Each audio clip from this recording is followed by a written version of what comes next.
आष्टी मतदारसंघामधील गेले 2-2.5 महिन्यापासून सगळे कामं ठप्प आहेत. कामं करायचे नाहीत. आमच्या ज्या ग्रामपंचायत आहेत त्या ग्रामपंचायतमध्ये तिथं कुठलं इजेसची मागण्या ज्या लोकांनी केल्या ते कामं होऊ द्यायचे नाहीत. गोरगरिबांच्या विहिरी आहेत तिथं ते होऊ द्यायचे नाहीत. असं अधिकाऱ्यांना सगळ्या सूचना दिल्यात. आता हे जिल्हाधिकारी साहेबांना मी निवेदन दिलं होतं. आज मी उपोषणाला बसणार होतो, पण त्यांनी आम्हाला काही मुदत मागितली की या आठवड्यामध्ये आम्ही सगळं क्लिअर करतो. त्याच्यातला एक मुद्दा तुम्हाला सांगतो. 15 कोटी रुपये आष्टीचे MREGSचे जे लोकांनी कामं केलेत ते 4 महिने झाले इथं कलेक्टर ऑफिसला पडून आहेत. ते सुद्धा खाली वर्ग करू द्यायनात. हे सगळं जे करणारे आहेत म्हणजे आता त्या लिखी याच्यामध्ये नाही, लिखी आता 1-2 पुरावे माझ्याकडे आहेत, पण हे सुरेश धस जे आमचे आमदार आहेत त्यांच्याकडून हे सगळं सांगितलं जात आहे. कारण त्यांना मी 5-7 वेळेस याच्यामध्ये फोन केला आणि 5-7 वेळेस मी सांगितलं की बाबा विकास कामं जे ते थांबू नका. मग पाटबंधाऱ्याचे कामं आहेत, त्याच्यानंतर जिल्हा परिषदेचे कामं आहेत, काही कामांना मार्च एंड आहे. लोकांची इजेसचे रस्ते होऊन 1-1 वर्ष झाले, त्याचे 15 कोटी रुपये 16,91,00,000 हे येऊन पडलेले 4 महिने झालेत. तर त्याच्यामध्ये 1,91,00,000 रुपये वर्ग केलेत, पण बाकी 15 कोटी रुपये 4 महिन्यापासून इथं पडून आहेत. हे निवेदन आम्ही दिलंय. आता मी CO साहेबालाही त्या संदर्भात भेटलोय. त्यांनी आणि आमच्या ज्या ग्रामपंचायत आहेत पाटोद्यामधल्या आमच्या ज्या ग्रामपंचायत आहेत त्या 20-22 ग्रामपंचायतला त्यांनी तिथं आळा मारून ठेवलं की ह्या ग्रामपंचायतला काही द्यायचं नाही. आष्टीमधल्या ग्रामपंचायत आहेत, शिरूरमधल्या 11 ग्रामपंचायत आहेत. असं कसं करता येईल? ठराविक ग्रामपंचायतचं चालू आणि काही ग्रामपंचायतचं बंद, म्हणजे हे काय हुकुमशाह आहे का? मला तर असं वाटायला लागलं आता त्यांना इकडे ते आका वगैरे काहीतरी म्हणतात तर इकडे त्यांना गडाफी म्हणावं काय, असं याच्यामध्ये वाटायला लागलं की गडाफींनी जशा पद्धतीने त्यांच्या देशामध्ये जे हुकुमशहाप्रमाणे वागले तशा पद्धतीचं वागणं यांचं आता आमच्या मतदारसंघामध्ये चालू आहे. हे कामं लवकरात लवकर चालू व्हावेत यासाठी मी सगळ्या अधिकाऱ्यांना भेटलोय. आज तुम्ही पाहता इथं 200-300 कार्यकर्ते आहेत. आज जवळजवळ 2,000 लोक उपोषणाला बसणार होते, पण 37(1) कायदा आता आपल्या इथं लागू असल्यामुळं, आम्ही कलम लागू असल्यामुळं आम्ही कायदा सुव्यवस्थेचा प्रश्न निर्माण नाही व्हावा. कारण 2,000 लोक बसायचे म्हणजे मोठं उपोषण ते झालं असतं. आम्ही काही काळानंतर आम्ही बसणारच आहेत. दादांनाही ह्या बाबतीत आम्ही सांगितलंय, दादांनी खाली सूचना दिल्यात. पण आडमुठं धोरण ह्या माणसाचं असं आहे की कुठलंच काम होऊ द्यायचं नाही. याच्यामध्ये हे जे 15 कोटी आहे त्याच्यामध्ये त्यांच्याही कार्यकर्त्याचे पैसे आहेत. माझं असं म्हणणं आहे की कुणी ज्यांनी काम केलं असेल त्याला त्याचा मोबदला मिळला पाहिजे आणि कामं झाले पाहिजेत, कामं सगळे सुरळीत झाले पाहिजेत. याच्यासाठी मी त्यांना 7 वेळेस आतापर्यंत विनंती केली. भेटतो म्हणून काल त्यांनी भेटायला नकार दिला आणि मतदारसंघाकडे लक्ष नाही. आता जे चाललंय ते तुमच्या मीडियावाल्याच्या कृपेने आज ते फार म्हणजे काय झालंय, आम्हाला ते जड झालंय घुंगरू. आम्हाला ते आमच्या मुळावरती ते यायला लागलंय. त्याच्यामुळं सत्यता काय आणि तुम्ही बाहेर बोलत असताना तुमच्या खाली किती अंधार आहे हे तुम्ही पाहिलं पाहिजे, असं आमचं मत आहे. तुमचे आता हे सगळे पुरावे ते जसे बंच घेऊन बसलेत तसं काही सगळे माझ्याकडे सगळे बंच आहेत. हे सगळे बंच मी तुम्हाला 2 दिवसात सगळं देणार आहे. 2 दिवसात, कारण मी कशामुळे 2 दिवसात म्हणतो तर ज्या ज्या माणसावर अन्याय झालेला आहे त्याच्यामध्ये ते माणसं घेऊन मी तुमच्या समोर येणार आहे. त्याच्यामधला एक माणूस इथं बसलेला आहे की ज्याच्या पेट्रोल पंपचे त्यांच्या बंधूंनी त्याच्यावर पेट्रोल पंप केलाय आणि त्याची जागा हडप केली. असे 100 लोक आहेत की ज्यांच्या जमिनी त्यांनी हडप केल्या, ज्या लोकांना तिथं त्रास दिला जातोय. काही लोकांना आता यांच्या स्वतःच्या गावाची बरीचशी जमीन यांनी यांच्या नातेवाईकाच्या नावावर केली. एक ब्राह्मण समाजाचा माणूस त्याची ती जमीन होती, त्याला हाणमार करून ती जमीन त्याला तिथं येऊ दिलं जात नाही. आणि ही सगळी परिस्थिती आहे. माझ्यावर त्यांनी एक पत्र दिलंय की मी आणि माझे थोरले बंधू ज्यांचं वर्ष 76 वर्ष वय, आमच्या कुटुंबाकडे 350 एकर देवस्थानची जमीन आहे, तिथे हडप करतात वगैरे त्यांनी पत्र दिलंय धर्मदाय आयुक्तांना. 3 वेळेस त्यांनी त्याच्यावर LOQ टाकलाय. 3 वेळेस सगळं तपासलं गेलंय. आमच्या कुटुंबाकडे 35 ते 40 एकर जमीन वहितीला श्रीराम देवस्थान दादेगावची ही किती पिढ्यांपासून हे आम्हाला माहित नाही, पण त्यातला एकही गुंठा आमच्या नावावर नाही. तसं देवस्थानच्या बाबतीत तुम्ही पत्र दिलंय. तुमचे देवस्थानचे हे सगळ्या जमिनींचे ह्या आकडेवारी जर धरली तर हे सगळं आता तुम्हाला सगळं सांगत नाही, पण हे शेवटचं मला वाटतं 17 आकडा आहे. त्यातले 2-3 मी खुडलेत तरी, म्हणजे 15 लफडे आता माझ्यापाशी आलेत. आणि याचे माणसं सुद्धा माझ्या सोबत बरेचसे आहेत की ते येऊन त्यांची व्यथा तुमच्या समोर सांगणार आहेत. याच्यातला एक तर प्रकार असा आहे साहेब, एक कंपनी आहे शेवगावला, Bhange organic chemicals private limited, Khadka Phata, taluka Newasa, जिल्हा अहिल्यानगर, यांचा त्या कंपनीशी काहीतरी करार झाला होता. यांनी काहीतरी चालवायला घेतली. चालवायला घेतल्यानंतर त्या कंपनीचे जे पैसे काय ज्या पद्धतीने भरायला पाहिजे होते ते पैसेच भरले नाहीत. तुम्ही मराठा समाजाचा कळवळा दाखवता. ती मराठा समाजाची घरंदाज महिला 3 महिन्यापूर्वी तिच्या एका लेकराला घेऊन माझ्यापाशी आली. माझ्याकडे आल्यानंतर मी त्यांना त्यावेळेस हे केलं नाही, पण आता परत ते आल्या माझ्याकडे की आता भाऊ आमच्या याच्यावर जप्ती यायला लागली. ते आमचे नातेवाईक आहेत. त्यांची एक मुलगी डॉक्टर आहे. त्या मुलीचं लग्न थांबलंय. एक शहा म्हणून कोणतरी तिथला मुंबईमधला कोणतरी एक हे, त्याला यांच्यावर आर्थिक याची केस टाकायला लावली आणि ते जे भांगे म्हणून जे गृहस्थ आहेत 18 महिने झालं जेलमध्ये आहेत मुंबईला.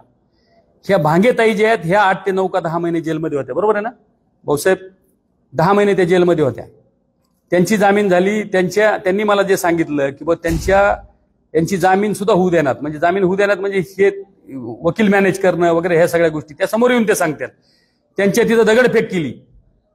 त्या महिलेची आज अशी परिस्थिती आहे त्या कुटुंबाची की त्यांनी मला परवा असं सांगितलंय की काका आमची आत्महत्या करण्याची वेळ आहे. म्हणजे ही सगळी परिस्थिती जी आहे ही निर्माण यांच्यामुळे झाली ना. असे 100 प्रकरण आहेत आणि ह्या सगळ्या लोकांना मी तुमच्या समोर आणणार आहे आणि हे सगळे लोक येऊन तुम्हाला सांगतील की काय व्यथा आहे लोकांची. बाहेर आपण सावपणाने दाखवत असल्यानंतर आपल्या खाली अंधार नाही पाहिजे, हे माझं मत आहे. तुमचे जर 100 प्रकरण असतील तर बाहेर तुम्ही लोकांना ज्ञान शिकवायची काय गरज आहे? तुम्ही क्लिअर राहिलं पाहिजे, या मताचा मी आहे. आणि वास्तविक पाहता हे जे गोरगरिबाच्या जमिनीचे आपण हे केलं आहे, हे 17-18 प्रकरण आहेत माझ्याकडे. त्याच्यामध्ये आता देवस्थानचे याच्यामधले तुम्हाला सांगतो, श्रीराम देवस्थानची जमीन त्यांनी त्यांच्या कार्यकर्त्याच्या नातेवाईकाच्या नावावर केली. विठोबा देवस्थान, खंडोबा देवस्थान, पिंपळेश्वर महादेव देवस्थान, इनाम जमीन कार्यकर्ते व नातेवाईकाच्या नावावर केली. पिंपळेश्वर महादेव मंदिर देवस्थान इनामी जमीन सर्वे नंबर 472 473 मध्ये त्यांनी शाळा उभी केली, अनिष्का ग्लोबल म्हणून. ती शाळा उभी केली आणि तिथे एक तालीमही उभी केली, म्हणजे ती जमीन देवस्थानची. आणि हे त्याच्यावर ट्रस्टी म्हणून गेलेत. त्यांचे घरचे एका याच्यावर ट्रस्टी आहेत.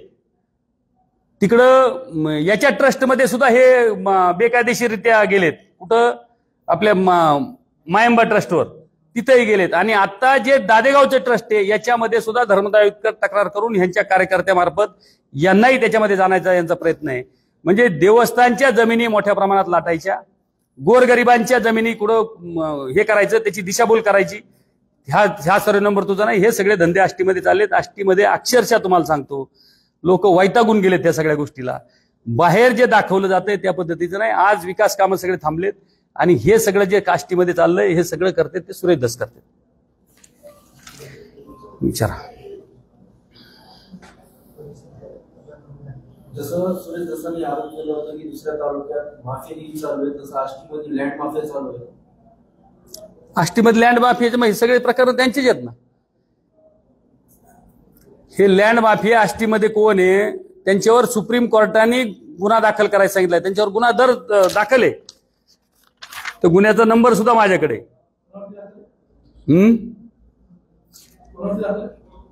काय म्हणले? नाही, बेहिशोबी मालमत्तेचा गुन्हा हा सुरेश धसांवर दाखल आहे आणि त्यांनी सुप्रीम कोर्ट, मग त्यांच्यावर जर त्याच्यामध्ये नाही, त्यांनी अपील कशासाठी केलं होतं?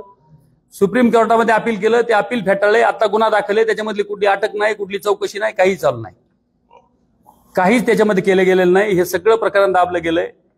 आणि ही जी माझ्या हिशोबाने हजारात आहे ही जमीन, हजारो एकरमध्ये ही सगळी जमीन लाटण्याचा आष्टीमध्ये प्रयत्न चाललाय. ते जर आष्टीमध्ये भूमाफिया जर म्हणतात, आपण तिकडं एखाद्या तालुक्यावर तक्रार करत असताना आपल्या इथं काय चाललंय ते पाहिलं पाहिजे. आपल्या इथं तुमचे काय वागणं आहे हे तुम्ही लक्षात घेतलं पाहिजे. मग आपण दुसऱ्यावर हे केलं पाहिजे. तिकडे ते तक्रार करते त्याच्याबद्दल मला बोलायचं नाही. मला आणि देशमुख कुटुंबाच्या याच्याबद्दल जी आत्मीयता ते आज दाखवते, आमचीही त्या कुटुंबाबद्दल आत्मीयता आहे, पण नाटकी आत्मीयता नाही आमची. आमचे जे ते खऱ्या पद्धतीने त्या कुटुंबाला न्याय मिळाला पाहिजे. आणि हे जे आता जे बोलतेत हे आका अमक तमक, आकाचे यांचे किती फोन झालेत, किती व्यवहार झालेत, काय आहेत हे सगळं तपासा. CTR तपासा म्हणा पोलिसांना. इलेक्शनमध्ये म्हणजे हे प्रकरण घडायच्या आधी यांचे लागे बांधे काय आहे, त्यांचं देणं घेणं किती, हे सगळं तपासा. हे सगळे लागे बांधे यांचं देणं घेणं त्या वाल्मिक कराडांनी ह्या सुरेश धसांचं काम केलंय, त्याचे पुरावे माझ्यापाशी आहेत. आत्ताच्या इलेक्शनमध्ये वाल्मिक कराडांनी सुरेश धसांचं काम केलंय. वाल्मिक कराडांना सुद्धा मी बोललो होतो की आपण असं कसं काय करताय, मी राष्ट्रवादीचा उमेदवार असताना. पण त्यांनी केलेल्याचे पुरावे, त्याचे काही सरपंचांचे फोन रेकॉर्ड हे माझ्यापाशी आहेत. ते अजितदादांनाही मी पाठवले होते, सगळ्यांनाही माहिती. त्याच्यामुळे आता हे जे चाललंय ते खरं आहे का ते बघा. आणि आता उशिरा का व्हायना जरांगे पाटलाच्या लक्षात आलं. मी जरांगे पाटलाला इलेक्शनच्या आधी सांगितलं होतं की ह्यांचं कुठलंही काही म्हणजे खरं नसतंय. त्याच्यामुळे तुम्ही एक विषय तुम्ही जो मराठा समाजाच्या आरक्षणाचा घेऊन चाललात त्याच्यामध्ये हे जर माणसं इन्व्हॉल्व झाले तर तुमचं नुकसान होईल. मी त्यांना सांगितलं होतं. आता त्यांनी सुद्धा त्या दिवशी माझं नाव घेऊन सांगितलं की बाजवे काका सांगत होते, आणि निश्चितप्रमाणे त्यांना हा विषय दुसरीकडे डायव्हर्ट करायचा.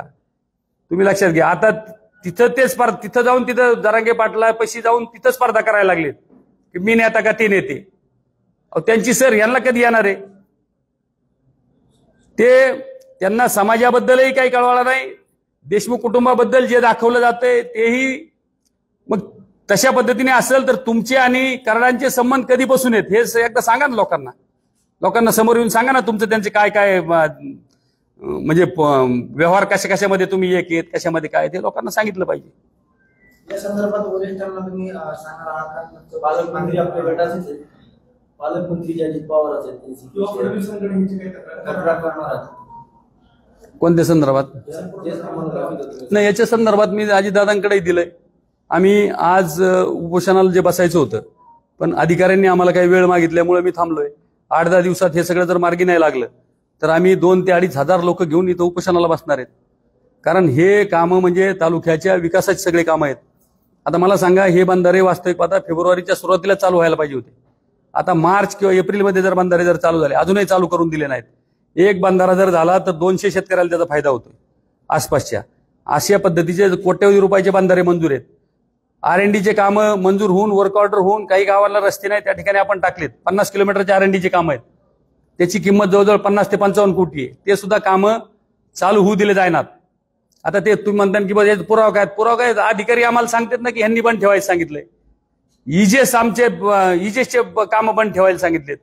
इतर जे कामं आहेत सगळे म्हणजे आष्टी तालुक्यामध्ये कुठलंही काम होऊ द्यायचं नाही अशा पद्धतीचं आता त्यांचं धोरण आहे. या संदर्भात तुम्ही मुख्यमंत्री देवेंद्र फडणवीस यांच्याकडे तक्रार केली आहे का? कारण नाही, माझे नेते आदरणीय अजितदादा पवार साहेब आहेत. मी त्यांच्याकडे ती तक्रार दिलेली आहे. अजितदादा आदरणीय मुख्यमंत्री साहेबाला त्या संदर्भात बोलतो म्हणतात आणि त्यांची चर्चा होऊन त्याच्यामध्ये काही मार्ग निघतोय का ते आपल्याला पाहता येईल. तुम्ही आता आमदार मावले की सुरेश दसांना या प्रकरणामध्ये गुन्हा दाखल करून त्यामध्ये वाचवलं जातंय. कोण त्या प्रकरणामध्ये त्यांना वाचवतं आणि कोण पाठीशी आहे? आता त्यांना गुन्हा दाखल झाल्यानंतर अटक व्हायला पाहिजे का नाही? मग त्यांना वाचवत असताना त्यांच्याच पार्टीचे नेते वाचवत असतील ना. समजा माझ्यावर जर काही अंगलट आलं किंवा अलगड जर माझ्यावर आली तर मी कुणाकडे मदतीची अपेक्षा करणार? माझ्या पार्टीच्या नेत्याकडे करणार. त्याच्यामुळे त्यांच्या पार्टीचे नेते कोण आहेत हे आपण तपासून ते वाचवत असावेत असं माझं मत आहे.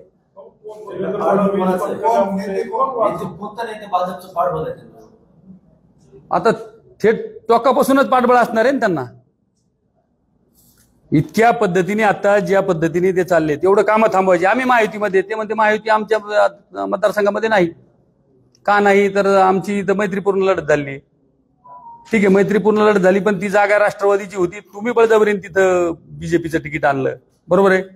नियमानुसार तिथं राष्ट्रवादीला तिकीट पाहिजे होतं पण त्यांनी तिकीट आणल्यामुळे ती जागा त्यांच्याकडे गेली. मैत्रीपूर्ण लढत तिथं झाली. पण आम्ही या महायुतीमध्ये आहोत आता आणि अशा पद्धतीने महायुतीमधले कामं थांबवणं हे चुकीचं आहे. आता निवडणुकीमध्ये वाल्मिक कराडांनी सुरेश दसाचं काम असं केल्याचा तुम्ही आरोप केलाय. काय नेमके या संदर्भात पुरावे तुमच्याकडे आहेत? काय नाही, काही लोकांना मी जे विचारल्यानंतर, काही सरपंचांना मी विचारल्यानंतर त्याच्या 1-2 सरपंचांची रेकॉर्डिंग आहे माझ्याकडे किंवा तुम्ही अशा पद्धतीने खाली कसं काय उलट करायला लागले. तर त्यांनी सांगितलं आम्हाला वाल्मिक अण्णांनी सांगितलंय. मग मी वाल्मिक अण्णांना फोन केला किंवा तुम्ही अशा पद्धतीने कसं काय सांगताय खाली म्हणून. आणि मग वाल्मिक अण्णांनी यांचे जर आत्ताच्या इलेक्शनमध्ये काम केलं असलं आणि मोठ्या प्रमाणात आर्थिक मदतही केली असं आमच्या ऐकण्यात आहे. आणि त्यांच्या मंडळींनी सुद्धा सांगितलंय ना पत्रकार परिषदेमध्ये, त्यांच्या मंडळींनी काय सांगितलंय की ते इलेक्शनच्या आधी आमच्याकडे येत होते ना आम्हाला मदत करा म्हणून आम्ही त्यांना इलेक्शनमध्ये मदत केली. हे त्यांच्या मंडळींनी सांगितलं नाही काय? आणि मीही सांगतोय केली म्हणून. आता रेकॉर्डिंग असेल ना माझ्याकडे, तेही दाखवतो मी. फोन कुठे रे माझा? रेकॉर्डिंग माझ्याकडे आहे, ती रेकॉर्डिंग दाखवता येईल ना. एखादी लावा. फोन बघ ना कुठे. हा सांगा. संतोष देशमुख खून प्रकरणामध्ये सुरेश दसांजरे होते, हे सगळ्यांनी पाहिलं. पण तुम्ही देखील त्या प्रमाणात असं दिसला नाही. ज्यावेळेस मुख्यमंत्री आले, आले त्यावेळेस तुम्ही सोबत आला होता. इलेक्शनच्या आधीच माझं पायाचं लिगामेंटचा प्रॉब्लेम झाला होता आणि मला डॉक्टरनी त्याच्यानंतर 2 महिने बेड रेस्ट सांगितली होती. मी बेड रेस्टून उठल्यानंतर पहिल्या दिवशी जे बाहेर आलो ते मस्साजोगला मी त्यांना भेटून आलो, धनंजय देशमुखांना. त्यांना भेटलो, त्या कुटुंबाबद्दल आत्मीयता आहे, त्याच्यामध्ये न्याय 100% मिळायला पाहिजे. आम्ही जे म्हणतो न्याय मिळायला पाहिजे, आतून एक आणि बाहेरून एक म्हणत नाही. आम्ही जे म्हणतो ते उघडपणाने सांगतो, त्या कुटुंबाला न्याय मिळाला पाहिजे. आतून वेगळी भावना आणि बाहेरून वेगळी भावना ठेवणारे आम्ही नाही. बाहेरून वेगळी भावना कोण ठेवते? तुम्ही आता मध्ये काही तुम्हाला उदाहरणं पाहायला मिळाले ना. बाहेरून वेगळी भावना म्हणजे त्या कुटुंबाबद्दलची यांना काय आत्मीयता आहे मला सांगा. सुरेश दसांबद्दल बोलतोय मी. हे जे त्या कुटुंबाचं जे आत्मीयता तिथं दाखवते हे नाटकी आहे सगळं साहेब. कारण वाल्मिक कराडांचे आणि सुरेश दसांचे 20 वर्षापासूनचे संबंध आहेत सगळे.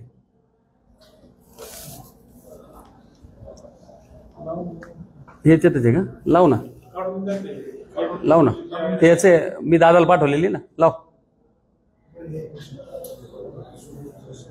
आजी दादांच्या याच्यावर मी बघू इकडं.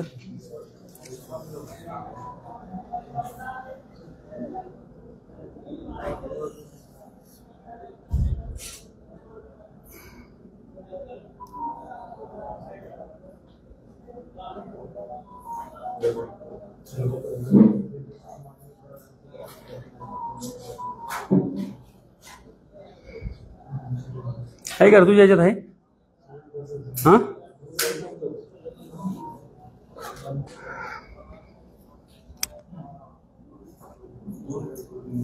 आपण ते फोन लावला तेच आहे ना. हा लाव ना, ऐकून त्यांना काय ते याला फोन लावलेला त्याने आपल्याला हे केलं.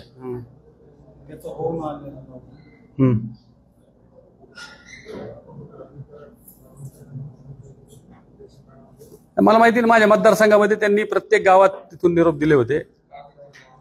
त्यांनी याच्यावर ना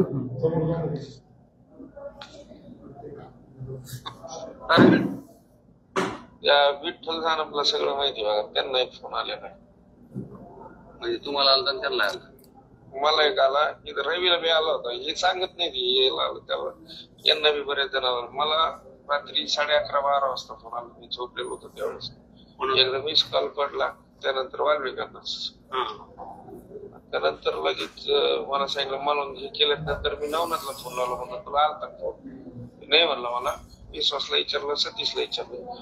ते सतीशला मला तर सकाळी उठलं की झोपेतून मला पंची काढायचं फोन आला पुन्हा. 8:30-9 वाजता आला असं. आंघोळ बिंगोळ करूच तर ते आलता. आल्यानंतर ते म्हणले तुम्ही आंबळनेरला या. त्याच्यानंतर विश्वासचा आला की म्हणले आपल्याला आंबळनेरला बोलले तर जाऊ म्हणले. मी येतो. मी विश्वास तिथं गेलो तर मग सतीश तिकडून आला. मग नवनाथ, वनी दादा, धनंजय गरकळ आणि ते मागली नागरकोची ते बी होते का? मग त्यांना बोलले होतं का ते आलती आंबळनेरला? बरोबर. विठ्ठल जिनेस फोन लावले गेलं ते विठ्ठलचा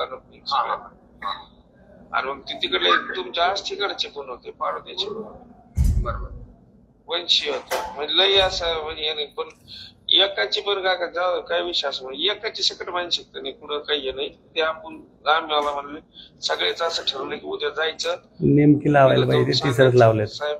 आम्ही राजकारणातून संन्यास घेऊ, आम्हाला ते असं नाही. ती लाव, ती लाव. त्याच्यात विचारलंय हे, बाकी नंतर मी विचारलो त्याला. बघू इकडं, तू ना शानाच माणूस.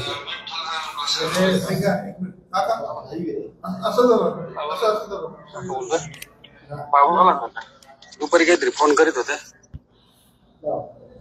हा दुपारी केलं मी तुम्हाला. कोणाला फोन आला म्हणले? अण्णाचा. वाल्मिक अण्णाचं हा, काय म्हणतात ते म्हणले होते उद्या तिथं बोलून घ्या, म्हणजे याला बोला म्हणले होते. कोणाला? म्हणजे उद्या या म्हणले होते इकडं परळीला. तुम्ही मला नाही दुपारी सांगत होते का फोन आला, मी तुम्हाला रेकॉर्डिंग दाखवतो काय. मला तिकडे फोन रवीला गेला आणि रवीने माझा मेसेज करून माझा नंबर दिला. मला मी झोपेलो होतो रात्री. मला 11:30 वाजता फोन आला होता त्यांचा. काय म्हणले की सुरेश अण्णाच काम करा. ऐकलं बर. वाल्मिक अण्णाने तुम्हाला सांगितलं? हा, फोन केला. मी कोणालाच नाही सांगितलं. मी मग हे आप्पा रातचा त्यांचा सगळ्यात फोन आला तर मग महाबळनेरला गेलो काय.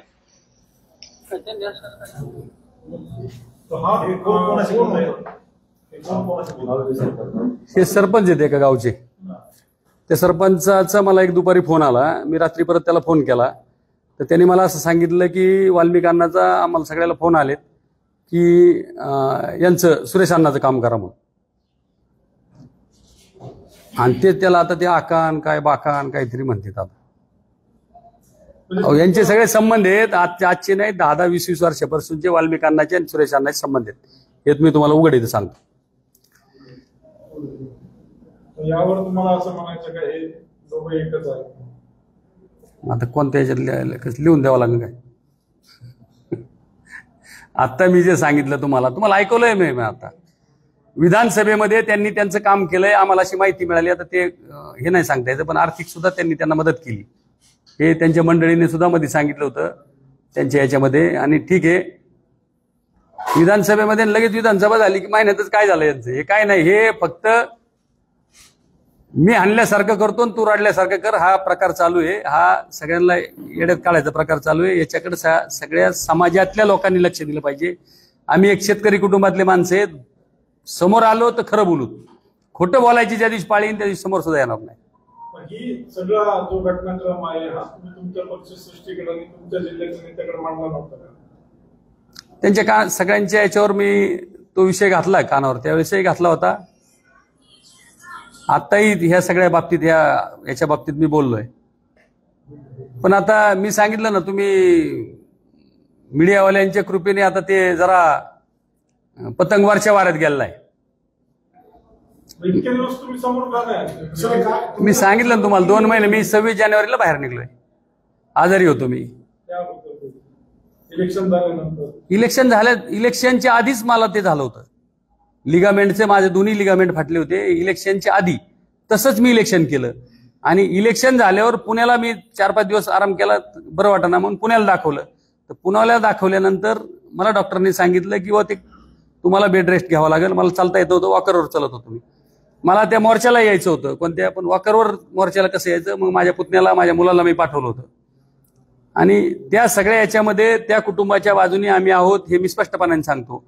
पण हे जे चाललंय हे खरं आहे का एवढं देशमुख कुटुंबांनी तपासलं पाहिजे. जरांगे पाटलांच्या लक्षात आलंय, जरांगे पाटलांच्या लक्षात आलंय ती, पण देशमुख कुटुंबांनी सुद्धा लक्षात आणलं पाहिजे. हे ह्यांचे खूप दिवसापासूनचे संबंध आहेत.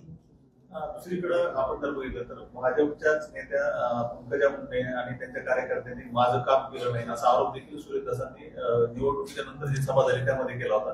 तर दुसरीकडे तुमच्याच पक्षाच्या काहींनी तुमच्या विरोधात काम केलं तुम्ही सांगताय, नेमकं झालंय काय असे मतदारसंघात? नाही झालंय काय म्हणजे आता मी तुम्हाला त्याचं हे पुरावा दिला आणि अजूनही तुम्ही लोक म्हणले 4-2 जण ज्यांना निरोप आले ते समोर आणा, ते समोर आणतो मी. आता पंकजताईंनी तिथं सभा घेतल्यात,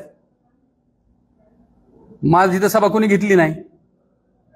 एक अजितदादाची फक्त सभा माझ्यासाठी झाली, ती बी शेवटच्या दिवशी. आणि तो बी टायमिंग दिला तर सकाळी 10चा. सकाळी 10ला सभा असताना 25,000 लोक जमले होते तिथं. तुम्ही होते ना तिथं, 25,000 लोक होते आणि मला मतं पडले 22,000. मग त्याच्यात कसं झालं ते बघा.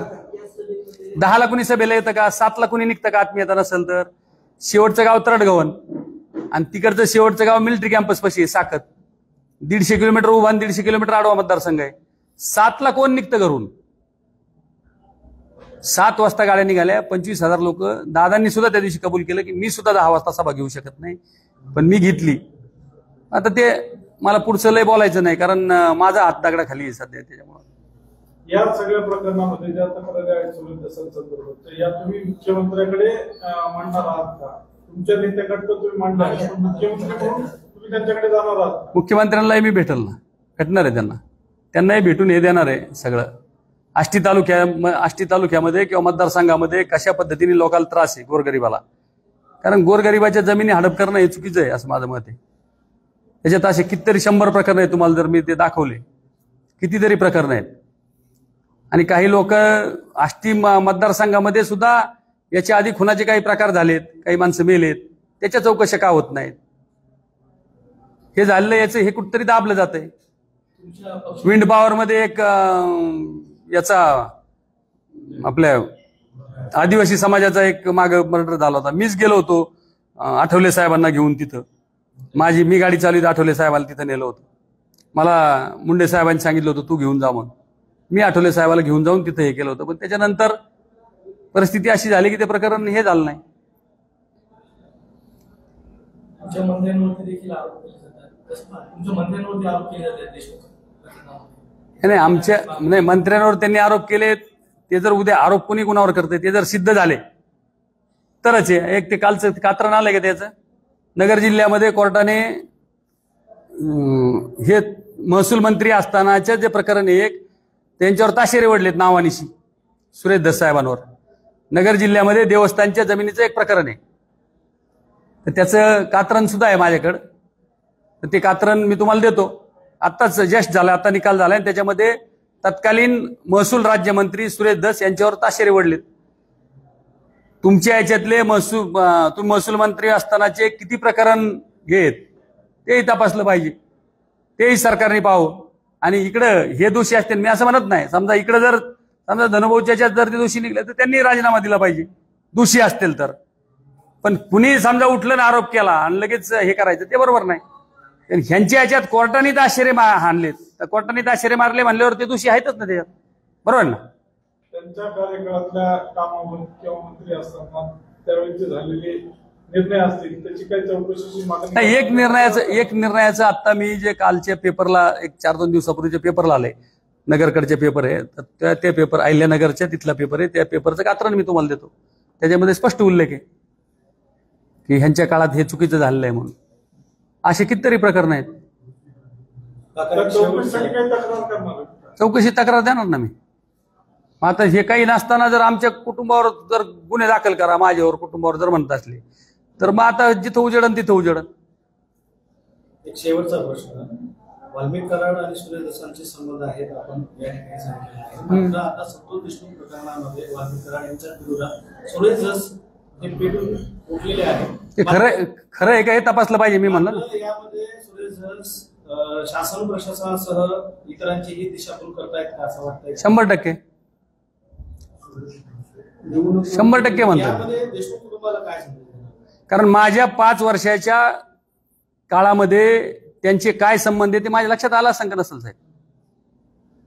5 वर्षाच्या माझ्या कालावधीमध्ये त्या दोघांचे काय संबंध आहेत हे माझ्या लक्षात आलं नसेल का? आणि देशमुख कुटुंबाच्या बाबतीतले त्यांच्याबद्दल आम्हाला आत्मीयता आहे. अशी घटना कुठेही घडायला नाही पाहिजे. त्या कुटुंबाला न्याय मिळाला पाहिजे आणि त्या कुटुंबाच्या सोबत आम्ही सगळे प्रांजळ मनाने आहोत.